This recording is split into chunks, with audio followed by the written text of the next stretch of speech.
Welcome to this lesson of Introduction to Agriculture in our Form 1 syllabus. Our topic or subtopic today is methods of farming. We know agriculture contributes a lot to the GDP of a country, and for this production of crops and animals to be done, we need land. Land is becoming limited day in, day out due to different developments that are occurring apart from agricultural production. And at times, the productivity is also low because of overutilization of this land. So we are going to look at the methods of farming, how a farmer can utilize the little land that he or she has to come up with crops, grow animals to get products, as well as trees. We have both the old methods, we have the modernized method, and we have the upcoming methods. And when I talk about upcoming methods, we have methods like aquaponics, we have methods like hydroponics, and all other types of upcoming methods that are coming with time as technology advances. Because of the different methods of farming, a farmer may tend to be confused on what to choose or what to do. So we are going to look at some of the factors that a farmer can look at before deciding on the method of farming to choose. That is on my next slide. Some of these factors include availability of capital, the amount of money that you have to start up a project, the amount of money that you have as a farmer to start this method. Some methods require very low amount of money to start, while others they require a relative high amount of money to start. Not even alone money. We can also look at things like labor when you convert it into capital and other things. Methods like mixed farming, methods like agroforestry require some high amount of capital to start. But when you look at methods like nomadic pastoralism and shift cultivation, the amount of capital to start is relatively low. The farmer can also look at the climatic factors, and when we talk about climatic factors, we include the temperature, we include the soil in terms of fertility. We also include things like relative humidity, wind, and other things. We can also look at the farmer's taste and preference. What does you as a farmer want? What do you feel is making you comfortable? Do you feel like doing both crops and animals together? Do you feel like including trees, crops, and animals together? Or do you feel like doing only animals alone? That is what we mean by farmer's taste and preference. We can also look at another factor like socio-cultural practices. There are some communities who have different beliefs, who believe in crops, others believe in practicing only animal livestock because they believe that this or that is good for them. So it's always good to look at some of these factors.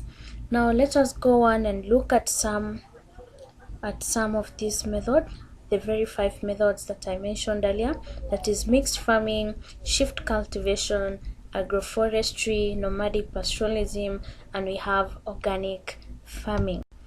Mixed farming is our very own first method. It is a common method of farming that is practiced all over our country in both small-scale farming and in large-scale farming, when you find that a farmer will keep animals and at the same time grow crops in his own piece of land, whereby you can see that maybe he has a sector of livestock, he has a sector of crops. These crops may not be necessarily one type of crop, may be different, and then we have the livestock may also be different, but as long as it is livestock and crops in the same piece of land at the same time, that is what we refer to as mixed farming. It started in the old days, but even now it is still it is still retaining its valueness, as farmers see it doing well than other methods of farming, and at least it can utilize the land maximally. We're going to look at both the advantages and disadvantages of this method in my next slide. There we have a picture. This is a picture showing mixed farming. You can see a farmer watering one of his cows. We presume that he has many other cows, and at the back you can see that there is a maize plantation. Let's look at now the advantages. When you sit down as a farmer, or even the child to the farmer, and look at this method of farming, because you've seen it being done in your homestead or even in your uncle's homestead, you are able to guess some of the advantages even without reading through what I've done in my presentation. And if my guess is right, I think the first method you can, or the first advantage you can state, is that it provides adequate balanced food for the farmer's family, or for the farmer and the family, because one can be able to get carbohydrates, one can be able to get proteins from eggs and milk, vitamins from vegetables. Making this will boost the immunity of both the farmer and that of his family.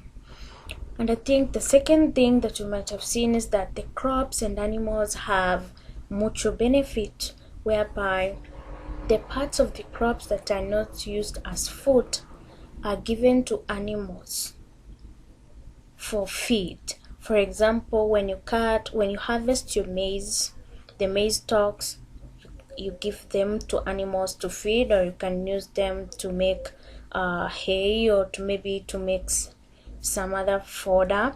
Then you also, some parts of the stemmy part of the kales that we do not eat, you can also feed them to goats, or you can even feed the leafy part of some of the vegetables to your chicken or poultry.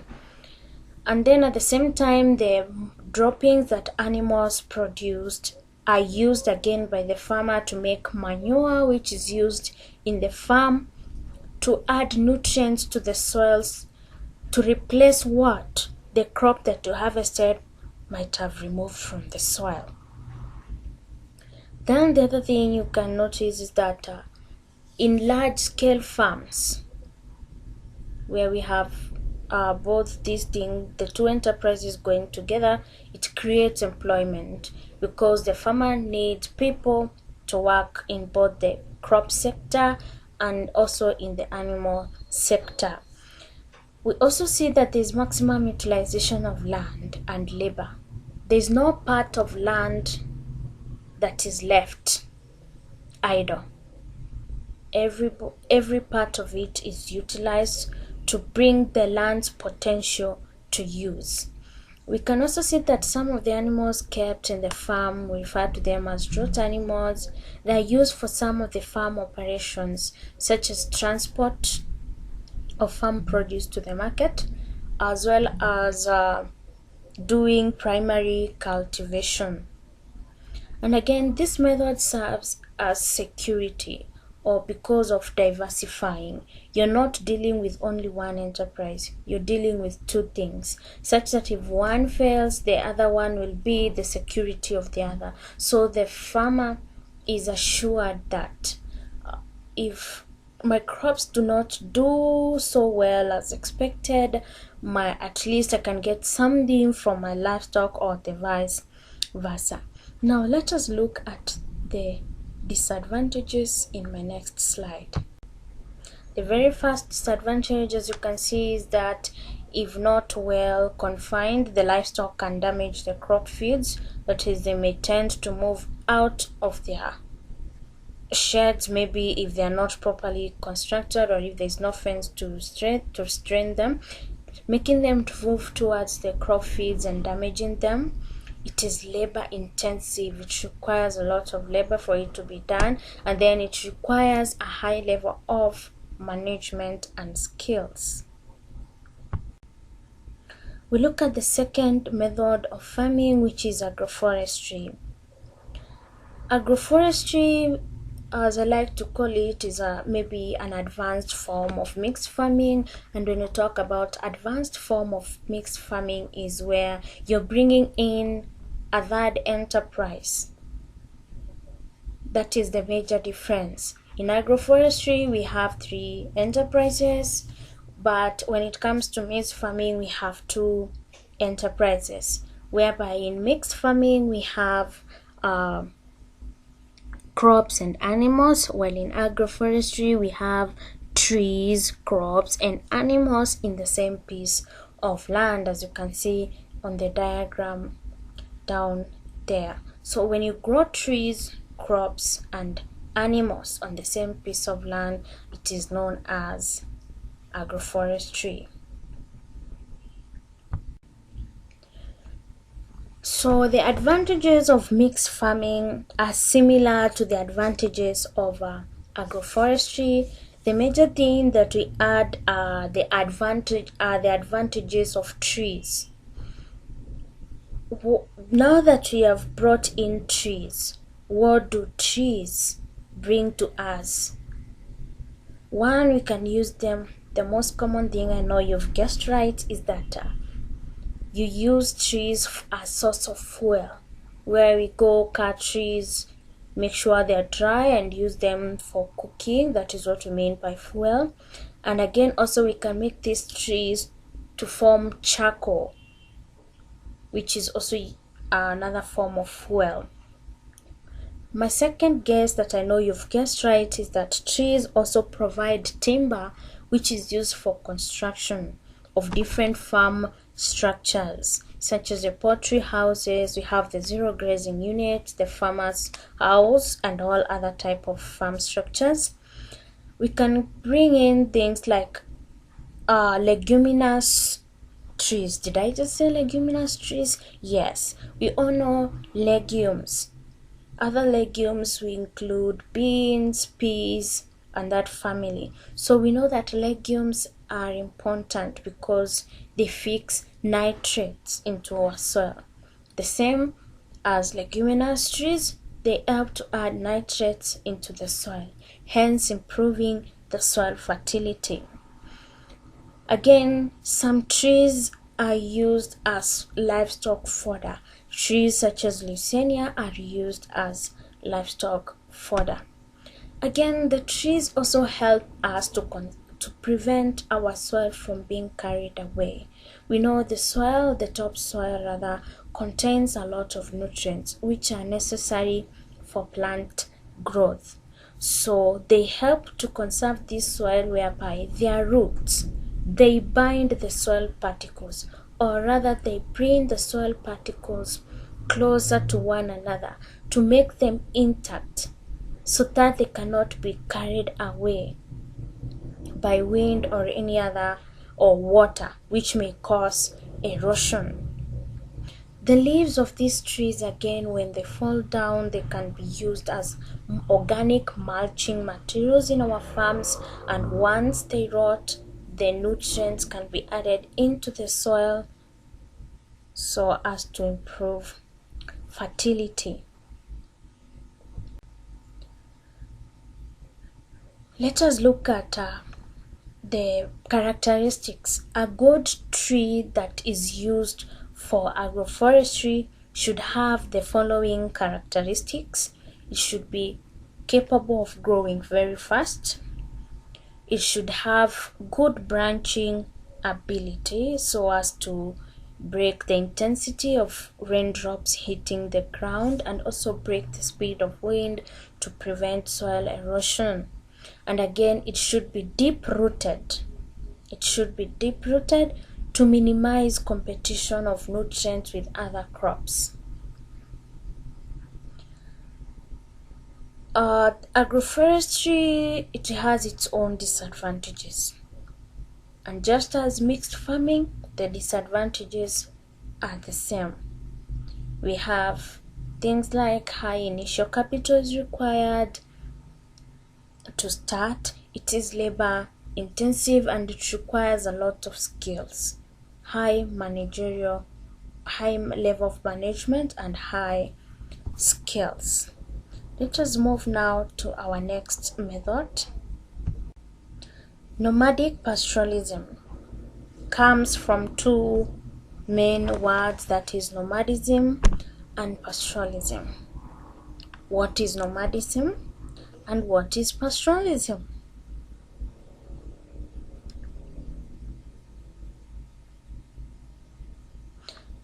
Good, you're all correct. Nomadism is moving from one place to another in search of food and water. And pastoralism is keeping of livestock or large herds of livestock on natural pastures. So when you combine the two, you get nomadic pastoralism, which means movement of animals from one place to another in search of fresh water and pastures. This method of farming is common in arid and semi-arid areas, and it does best in areas where land is communally owned. A certain community is responsible for a particular land, so any member from that community can be able to do a particular thing in that land. And again, it does bring meat, or it is a source of meat to our country, and at the same time it helps to utilize the marginal areas of this country, the areas where people think nothing can happen in that land. These people find it good to go and graze the animals in those areas.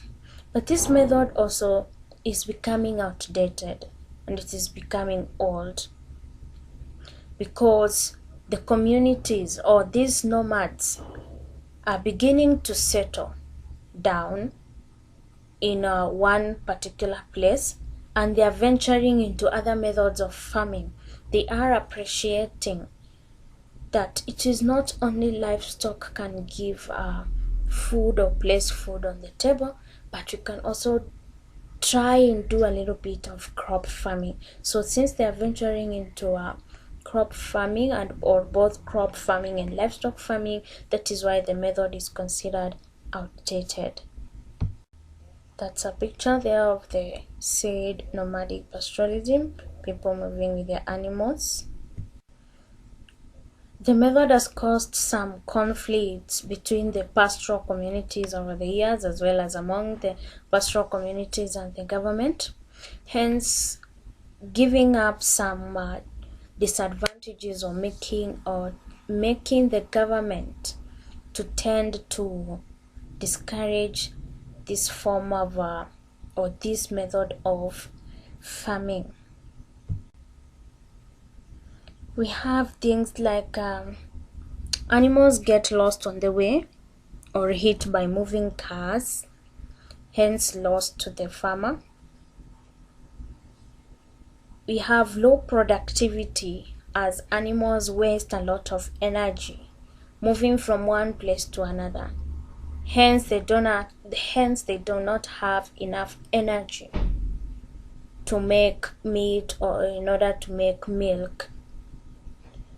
Then we have the third point, that is, it is a major cause of ethnic tension and conflict among the communities themselves, because everybody wants to be the king or wants to rule a certain piece of land. So causing this tension, leading to death or fights among them, which may cause injuries or deaths. We also look at the fourth point, which is it encourages spreads of livestock parasites and diseases when the animals mix during grazing and as they quench their thirst. So when they mingle, because you don't know whose animals are healthy, which animals are not healthy, as they mingle, a certain animal may be having certain parasite, which may lead to spread of it to the other animals. And at times these parasites may be vectors of various diseases, hence leading to transmission. These communities also tend to encroach the game reserves, or tend to move to the game reserves where you find animals are mixing together with the wild animals, which may cause conflict within the government and the pastoral communities.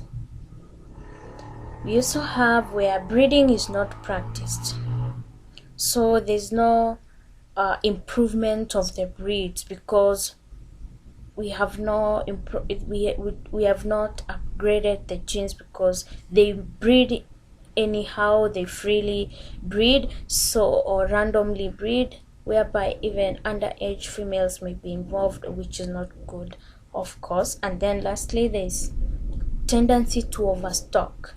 These communities rather tend to overstock the animals where they overgraze, hence leading to soil erosion. This is the fourth method, or what referred to as organic farming. Everybody is tired of taking food filled with chemicals, food which is making their body react differently, making their body sick and all that. So this is where organic farming started. Production of crops and rearing of animals without using chemicals. That is what we mean by organic farming. This method is environmental friendly, it does not cause harm to the environment. When you compare it to inorganic farming, or where we use chemicals, when you use excess pesticides, excess fertilizers, they tend to pollute the soil or even the water bodies. Some farmers find this method slow because it is not quick to make maybe the crops grow faster as compared to their counterparts where they're using a lot of chemicals, hence making them to feel that the method is slow. However, there's food for thought.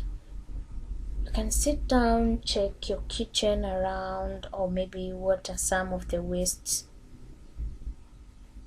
that are present in your waste bin, and see if there's something that you can return to the farm to add more nutrients instead of going to buy the fertilizers. Do you have something? Let me give you a hint, a small hint. Some of you know it, others maybe do not have had it but assumed it. But we have a component, the eggshells that you use. Instead of throwing your eggshells away after frying your eggs or maybe boiling your eggs, you can use these eggs, break them, put them into the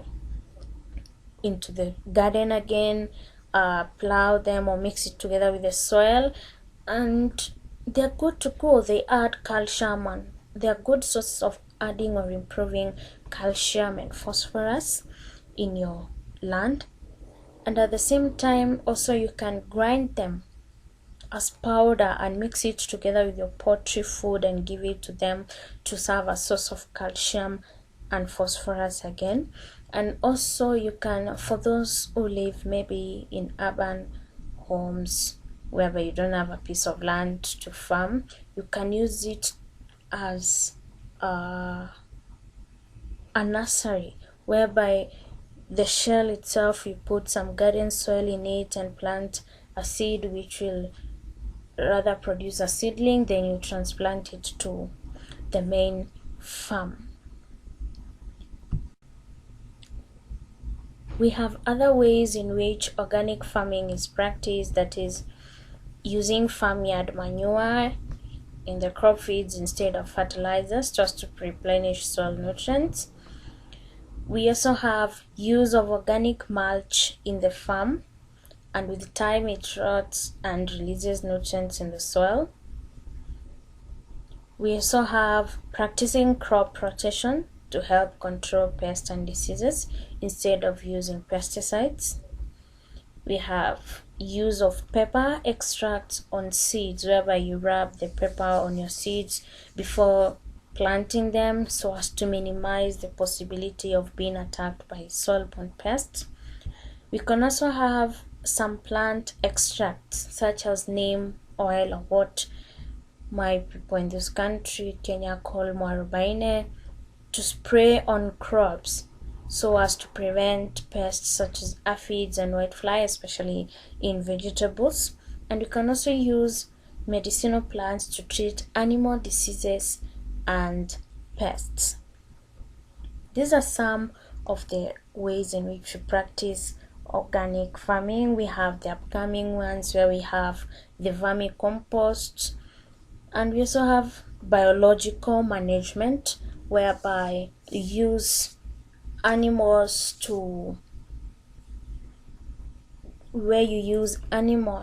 to control certain pests in the farm, such that you can use chicken to control cotton stainers in the farm and other form of biological management. This is a diagram showing the key concepts of organic farming. There we have biological management, we have crop rotation, we have biological management, crop rotation, we have green leaf manure, other types of manures, of course, from the animals. We have the biofertilizers like the one we get from neem, and we also have the vermicompost and animal husbandry.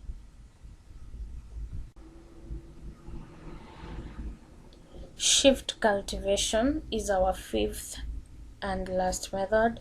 We are imagine moving from one piece of land to another, again moving, then coming back to the original one again. After some time you move. This thing tends to be tiring, and this method of cultivating or growing crops on a certain piece of land until the land is exhausted, then you move to another piece of land which is more fertile, is what referred to as shift cultivation. So when the farmer is moving from the first piece of land to the other piece of land, the first piece of land or the place where you started farming before moving should not be cultivated. The land is left fallow, or the land is left uncultivated, so that it can regain its fertility. It should be left so as it can regain its fertility. This is also the second method from nomadic pastoralism, which is becoming outdated, because of course there's no land for people to keep on moving after one cultivation, the next, after one cultivation, the next. This method is becoming outdated because land is becoming well limited. And again, those pieces of land that used to be